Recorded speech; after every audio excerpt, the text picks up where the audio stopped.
21년 8월 멤버십 특강 시작하겠습니다. 절친분들 잘 지내셨습니까? 네. 반갑습니다. 일부 시간 갖도록 하겠습니다. 자, 부동산 특이한 이슈상 최종 점검해봤더니 자, 1번 주택임대 사업자 X 없던 걸로 나가리. 소위 말해서 좀 그런 표현이 좀 그렇죠. 이왕이면 뭐 도루묵이라 그럴까요? 주택임대 사업자는 원점에서 재검토가 됐다. 그래서 작년 2020년 710 대책 이후로 그냥 갔다고 생각하시면 되고요. 재산세 경감 확대 얘는 그냥 통과됐어요. 그래서 1주택자에 한해서 공시가격 6억이 아니라 9억까지 올라간다. 그래서 약간은 좀 혜택을 볼 수 있게 됐지만 근본적인 보유세는 줄어든 건 아니다.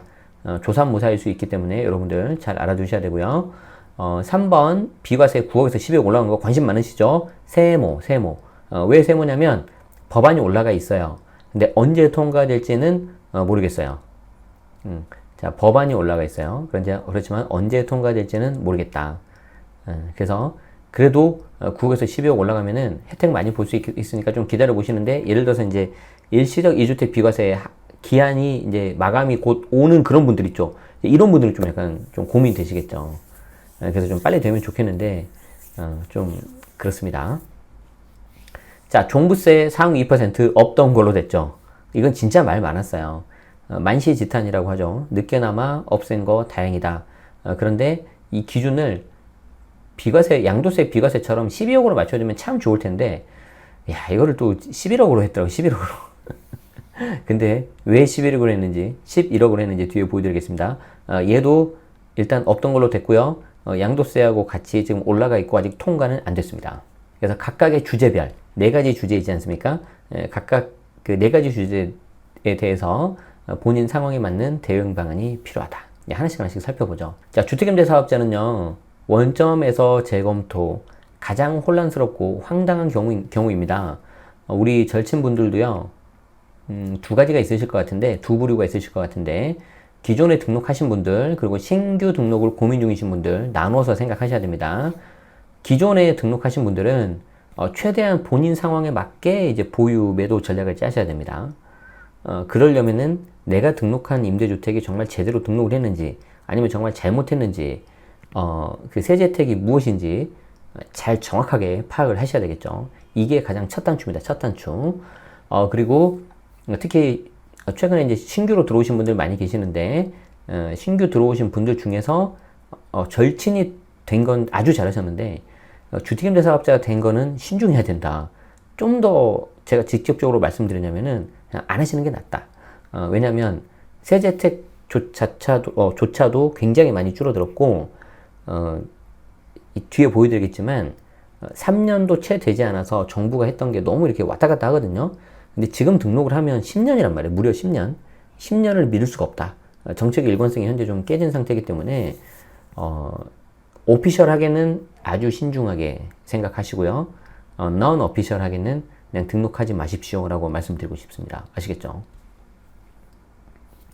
자, 그래서 관련된 자료를 제가 좀 만든 거, 그리고 제 강의 자료에서 좀 일부 좀 빼가지고 가져왔습니다. 잘 보시기 바랍니다. 특히 정규 수강생 분들은 복습용이니까 잘 들으세요. 저런 장표가 있었나? 이렇게 생각하시면 안 돼요, 지금.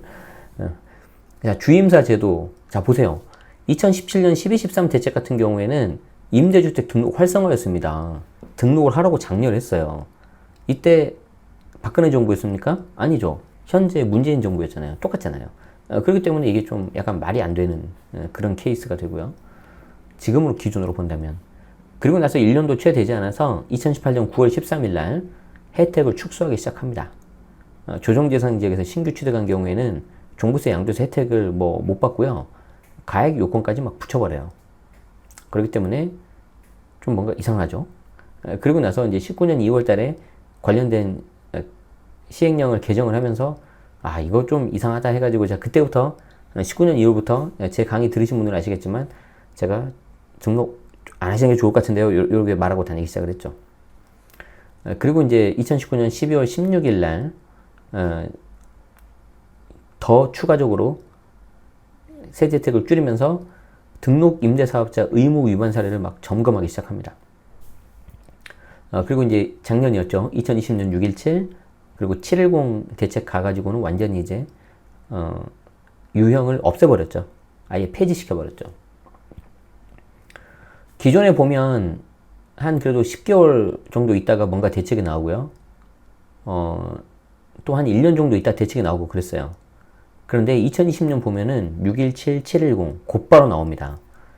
중간에 뭐가 있었죠? 그 전에 4월 달에 총선이 있었죠. 그러니까 좀 그것도 영향을 미친 것 같아요. 이제 그 다수석을 확보하다 보니까 국민의 뜻이 이런가 보구나라고 이제 좀 하는 것 같은데 아무튼 그렇습니다. 자, 하나씩 볼게요. 주거용 오피스텔이 왜 지금 틈새냐? 하지만 틈새라고 무조건 좋아하시면 안 됩니다. 주택에 대한 내용뿐만 아니라 상가에 대한 과세체계, 특히 부가가치세까지 좀 아셔야 돼요. 나중에 처음에는 좋았는데 빠져나갈 때, 즉 매도할 때 저 부가가치세 때문에 좀 약간 힘들 수가 있습니다. 아시겠죠? 주거용 오피스텔에 대한 관심이 되게 높죠. 주거용 오피스텔 막 뉴스 찾아보면은 수도권 주거용 오피스텔 시세 크게 올랐다. 뭐 주거용 오피스텔도 청약 경쟁률 높았다.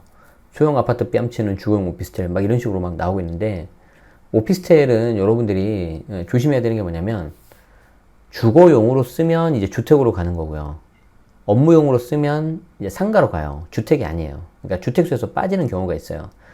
그렇지만 이때 주택수를 그냥 퉁쳐서 하시면 안 되고 취득세 포함 여부, 취득세 주택수로 보셔야 되고 그러다가 양도세 주택수 이렇게 각각 따로따로 보셔야 된다는 거예요. 그래서 이 부분이 좀 많이 힘들 수 있다. 그래서 거듭된 규제와 개정으로 오피스텔 과세 체계가 매우 복잡해졌는데 자, 하나씩 제가 설명 들어볼게요. 자, 취득세. 취득세는 주거용 오피스텔에서 너무 좋은 게 그냥 무조건 4.6이에요. 무조건 4.6. 그런데 취득세에서 좀 조심해야 되는 게 뭐냐면 2020년 8월 12일 이후에 취득한 주거용 오피스텔은 얘가 취득세, 주택수에 포함이 돼버려요. 그렇기 때문에 얘 때문에 다른 주택이 취득세 중과가 들어갈 수 있어요. 그럼 여러분들 어떻게 해야 되겠어요? 오피스텔을 먼저 사야 돼요? 주택을 먼저 사야 돼요? 주택이 가격이 더 크다고 하면 당연히 주택을 먼저 사야죠. 그 다음에 주거용 오피스텔을 사야 되는 거예요. 그래야지 취득세 중과를 일단 피하니까. 됐죠? 그래서 주거용 오피스텔에서 가장 큰 메리트가 요겁니다. 취득세가 부담이 안 된다. 그런데 참 이런 게 재밌어요. 그 어떤 제 수강생이었는데 주거용 오피스텔은 자 주택으로 설령 쓴다 하더라도 그냥 4.6이란 말이에요. 취득세가 설령 그걸 법인으로 산다 하더라도 4.6이에요. 그런데 공부상으로 따지기 때문에 그런데 어떤 관할 지자체에서 그거를 법인으로 사니까 주거용으로 쓴다는 걸 알고 있으니까 12% 취득세를 때려버렸대요. 저한테 질문하신 거예요. 이럴 리가 없는데. 저도 그랬죠. 그럴 리가 없다. 그래서 제가 막 관련된 법무사님한테도 물어보고 막 했더니 이제 좀 재밌는 게 있었어요. 제가 알고 있는 법무사님한테 물어보니까 그분도 저희도 요즘에 워낙 복잡해서 그냥 관할 지자체에다 먼저 문의하고 이거 세금 신고합니다. 그러시더라고요. 그래도 이건 좀 아니지 않냐. 그랬더니 좀 머뭇머뭇하시더라고요. 법인 그런 거 좀 잘 좀 모르셔가지고. 그랬더니 다행히 제가 이제 그래서 그 수강생한테 그랬어요. 이거는 오피스텔이기 때문에 그냥 4.6이다. 만약에 12%라고 하면 무슨 근거인지 조문이나 그런 거 좀 달라고 해라. 그랬더니 다행히 그 관할 지자체에서 세무공무원, 그 담당 공무원이 인정했더라고요. 자기가 잘못했다고. 지금 이런 상황입니다, 여러분. 내가 만약에 그 수강생이 컴플레인 안 했으면 그냥 내고 끝나는 거 아니에요. 돌려받기도 굉장히 어려울 거예요. 그냥 넘어가 버리니까. 잘 아셔야 돼요. 아무튼 취득세는 문제 없어요. 주거용 오피스텔은. 그런데 요것 때문에 나중에 피눈물 흘릴 수 있어요. 자, 양도세에서 그런데 양도세로 가기 전에 보유세 볼게요. 보유세. 자, 보유세는 여러분들이 좀 이걸 좀 잘 이해를 하셔야 되는데 그 비단 주거용 오피스텔 뿐만 아니라 주택에 대한 그 보유세도 아셔야 됩니다. 이게 뭐냐면은 재산세하고 종부세가 있잖아요. 보유세가 두 개가 있잖아요. 근데 이 재산세는 지방세거든요. 지방세기 때문에 지자체에서 뭔가 이걸 걷고 그래요. 그런데 종부세는 국세란 말이에요. 그래서 관할 세무서에서 그걸 담당해서 하는데 지방세 담당 공무원하고 국세 담당 공무원이 친할까 안 친할까? 쉽게 말해서 여러분들 다니고 있는 회사에 인사팀 있고 회계팀 직원이 있는데 서로 친할까 안 친할까? 여기서 친할까 안 친할까는 같이 밥을 먹냐 이게 아니라 정말 원팀으로 그 회사를 위해서 인사팀이라는 회계팀이라는 어떤 장벽을 허물고 하나의 회사만을 위해서 코업을 하느냐 안 하느냐 그걸 말하는 겁니다. 지방세하고 국세가 서로 교류가 많이 없어요. 예. 아마 공무원이신 분들 더 잘 아실 거예요. 그런데 뭐 공무원만 그렇게 아니라 뭐 모든 그 조직이 다 그 사일로 현상이 있잖아요. 그런데 그런 것도 있고 현실적으로 국세 담당하고 있으신 분들이 재산세 쪽은 잘 모르시니까 어떤 일이 발생하냐면 재산세가 뭘로 부과되느냐에 따라서 그냥 종부세를 결정해버려요. 실제를 잘 안 따지고. 무슨 말이냐면 재산세를 예를 들어서 건축물로 부과를 합니다. 관할 지자체에서. 그러면은 그게 관할 종부세 담당하시는 분들이 계시잖아요. 그럼 이분들은 국세 담당이잖아요. 그러면 여기에 대해서 사실 주거용으로 쓰는지 안 쓰는지 봐야 되는데 그렇게 할 여력이 안 돼요. 그렇기 때문에 재산세가 뭘로 부과되는지만 봅니다. 그냥 지자체 공무원이 알아서 잘했겠지라는 생각을 하고 봤더니 건축물이에요. 영업 업무용이에요. 그러면 종부세 그냥 과세대상 빠지는 거예요. 그냥. 반대로 주택분으로 부과가 되잖아요. 그럼 얘는 그냥 보지도 않고 무조건 얄짤없이 종부세로 과세 들어가 버려요. 그럼 여러분들 입장에서는 만약에 내가 다주택자다. 그럼 어떻게 해야 돼요? 처음에 내가 그 오피스텔을 매수했다. 그러면 어떤 식의 재산세가 부과되는지를 봐야 돼요. 건축물로 돼 있다. 그냥 가만히 있으면 돼요. 종부세를 빠뜨리고 싶으면. 그럼 종부세는 빠져요. 그런데 가끔 가다가 해당 오피스텔을 임대주택으로 등록을 했다. 얘는 자수한 거죠. 빼도 박도 못해요. 지자체에서 곧바로 임대주택 등록되어 있으니까 주택분을 부과해버려요. 그럼 세무서에서도 종부세 과세상 포함시켜버려요. 간혹 가다가 건축물 재산세보다 주택분이 조금 재산세가 싸니까 상가분 재산세보다 주택분이 좀 더 싸니까 특히 어르신들 계시죠. 이거 좀 몇만 원 좀 아끼려고 몇십만 원 아끼려고 알아서 신고하셔가지고 주택분으로 바꾸시는 케이스가 있어요. 그럼 재산세는 줄겠죠. 잘못하다 종부세 폭탄 맞아요. 아까 우리 보여드렸던 것처럼 중과세로 들어가가지고. 그래서 여러분들이 나중에 양도세는 모르겠는데 그냥 내가 좀 보유세는 좀 줄이고 싶다. 그러면 그냥 어떤 재산세 부과되는지 보시고 그냥 가만히 있으면 된다. 아니면 맞춰서 변경하시던가. 그 내용이 여기 이제 써 있었습니다. 여기 제가 써놓은 겁니다. 그래서 이건 나중에 읽어보시면 될 거예요. 자, 여기까지는 그러면 오피스텔 보면 거의 최강인 것 같죠? 취득세도 4.6%, 보유세도 잘만 하면, 상가분 내고 종부세 대상도 아니야. 그런데 양도세가 문제죠, 양도세. 양도세는요, 앞에 여러분들이 보셨던 취득세, 보유세, 전부 다 잊어버리십시오. 전부 다 잊어버리시고, 양도소득세는 그냥 실질이 주거용이냐 아니냐, 이것만 아시면 됩니다. 양도세는 실질이 주거용이냐 아니냐, 이것만 보시면 된다고요. 그래서 실제 업무용으로 썼다. 그러면 상가 양도세가 적용되고, 양도세 주택수는 빠지겠죠. 그리고 주택이 아니라 상가기 때문에 중과 자체가 없죠. 당연히 비과세도 없고. 그런데 이걸 실제로 주거용으로 써버렸다? 그럼 양도세 중과도 들어갈 수 있고, 추가법인세 들어갈 수도 있고, 얘 때문에 주택수 카운트 돼가지고 비과세 못 받을 수도 있고. 앞에 이제 보유세 관련해가지고 여러분들이 뭐 이걸 바꾸고 싶으신 경우들이 있는데, 바꾸려면은, 예를 들어서 주택분을 상가로 바꾸시려면은, 실제 임차인을 사업자로 맞추시고요. 거기서 부가치세 받아가지고 월세까지 받으셔야 돼요. 반대로, 상가로 쓰고 있는데 주택으로 바꾸고 싶다. 이 경우에는 전입신고되고 실제 주거용 쓴 거 해야 되고 최소한 그 바꿀 때 지자체마다 조금씩 다르는데 증빙을 뭐 요구하는 데도 있고요.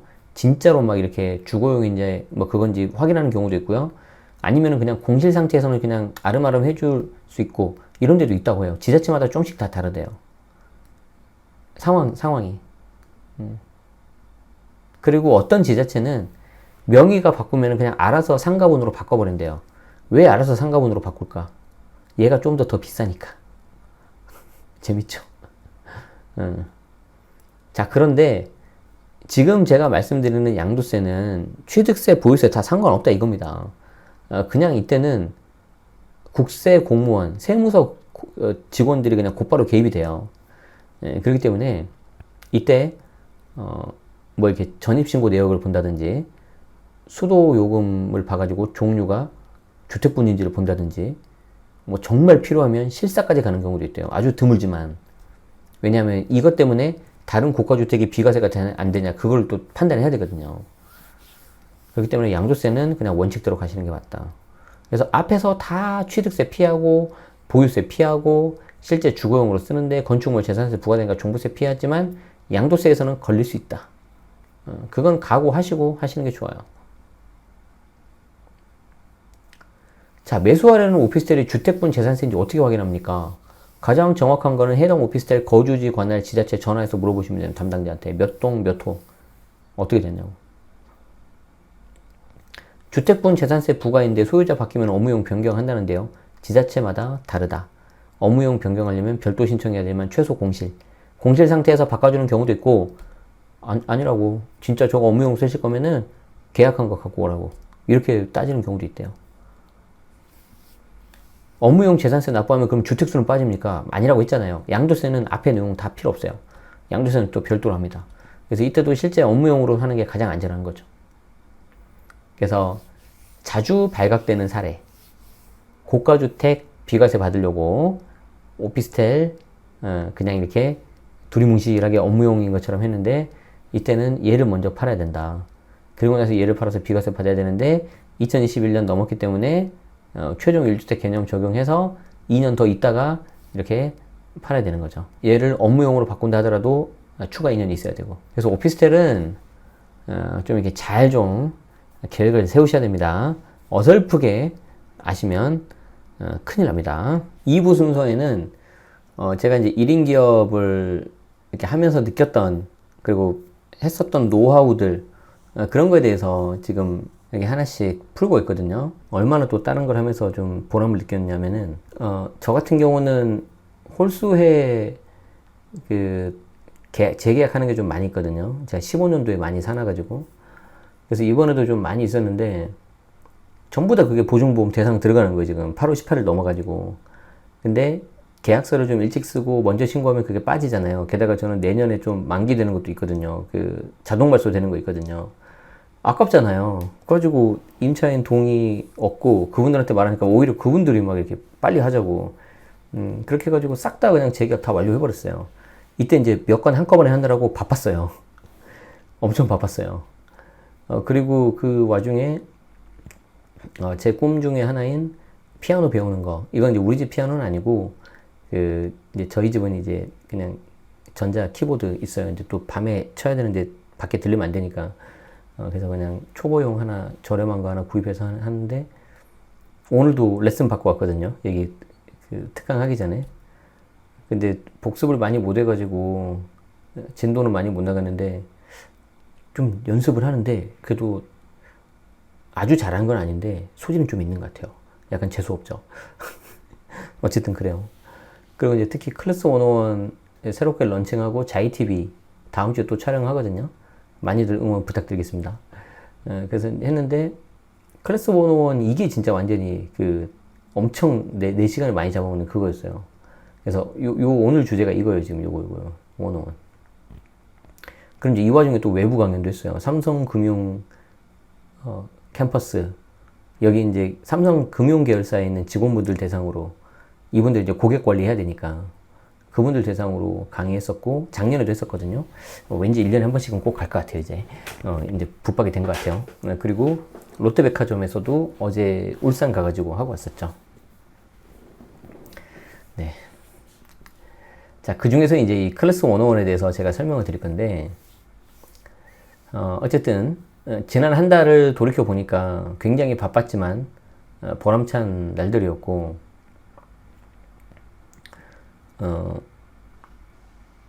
제가 항상 느끼는 건데 정말 좀 안 좋은 일이 아니라면, 나에게 피해가 되고 그런 게 아니라면 새로운 도전은 항상 하는 게 맞는 것 같아요. 새로운 도전을 해보는 게 맞는 것 같아요. 그래서 그리고 시작 전에는 되게 하기 싫었는데 하고 나면 역시 하길 잘했다는 생각이 들었고, 뭐 제 특강을 계속 들으신 분들은 많이 아시겠지만 새로운 사람, 장소, 일, 이 세 가지를 바꿔야지 인생이 바뀐다고 저는 생각합니다. 항상 만나는 사람도 좀 새롭게 해봐야 되고요. 더 이제 뭔가 배울 수 있는 방법, 방향으로. 장소 되게 중요해요. 장소 중요해요. 그리고 하는 일도 좀 바꿔보셔야 돼요. 그리고 이제 오늘 메인으로 말씀드릴 게 바로 이건데, 빨리 가려면 혼자 가셔야 돼요. 혼자 가셔도 돼요. 근데 멀리 가려면 함께 가시는 게 좋아요. 이게 이제 뭐 아프리카 뭐 속담이라고 하죠.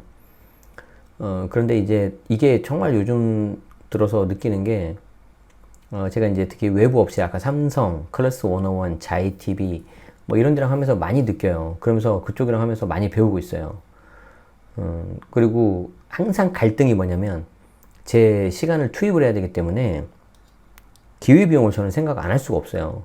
내가 이걸 할 때 다른 걸 하면은 더 좋은 결과가 나올 수 있고 그러는데, 그럴 때 물론 사람이다 보니까, 저도 사람이다 보니까 수익을 생각 안 할 수가 없는데,